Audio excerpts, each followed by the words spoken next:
भगवान् श्रीकृष्ण सारा अन्तर्यामी भएर उहाँ सम्पूर्णमा घटघटमा बस्नुभएको छ। उहाँ बिना यो संसारको केही पनि हुँदैन। जस्तै दुधमा जो मिठास छ, दुधमा जो रस छ, त्यो रस भनेको भगवान हो। रस रूप भएर दुधमा भगवान विराजमान गर्नुभयो। त्यसो भएको हुनाले ऊ मिठो हुन्छ, प्रकृतिबाट पनि मिठो छ। यस्तै प्रकारले सबै अन्नमा भगवान रस रूप भएर बस्नुभएको छ। सबैलाई सञ्चालन गर्ने तत्त्व भएर बस्नुभएको छ।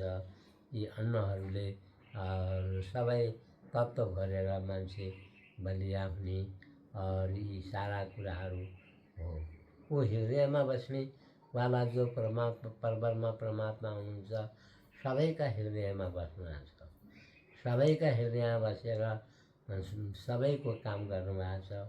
ऊ भगवान बिना यहाँ केही पनि हुँदैन।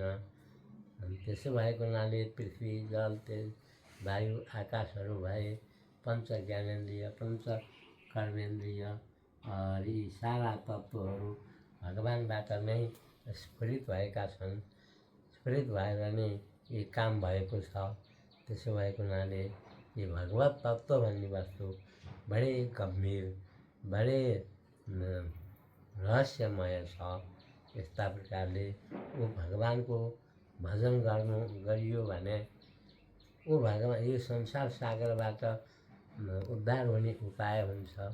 ऊ भगवानको भजन गरिएन भने संसारको जो महासागर हो, महासागरमा हामी डुब्की लाइन्छ। फेरि त्यहाँबाट निस्कने हाम्रो कुनै पनि रहस्य छैन। त्यसो भएको हुनाले भगवानमा केही न केही कृष्ण त्वदीय पद पंकज पंजरान्ते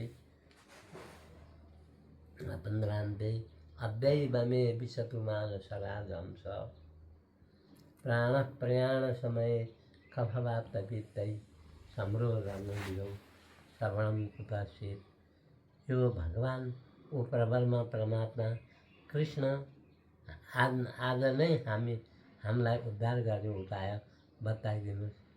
हामी अन्त अवस्थामा कफ, वायु, पित्तहरू बढेर हामीलाई दुःख दिन आउँछन्।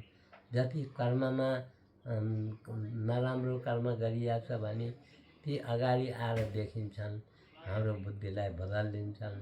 त्यसो भएको हुनाले हामीले दिनको एक नाम भए पनि भगवानको नाम जपियो भने उस संसार सागरमा हामी परिँदैन। हामीलाई कसैले पनि केही गर्न सक्दैन। यस्तो महत्त्वपूर्ण भगवानका रहस्यहरू छन्। यो रहस्यहरू विचार विमर्श गर्नुपर्दछ भन्दै म आफ्नो वक्तव्य यही नै पुरा गर्छु। जय श्री कृष्ण।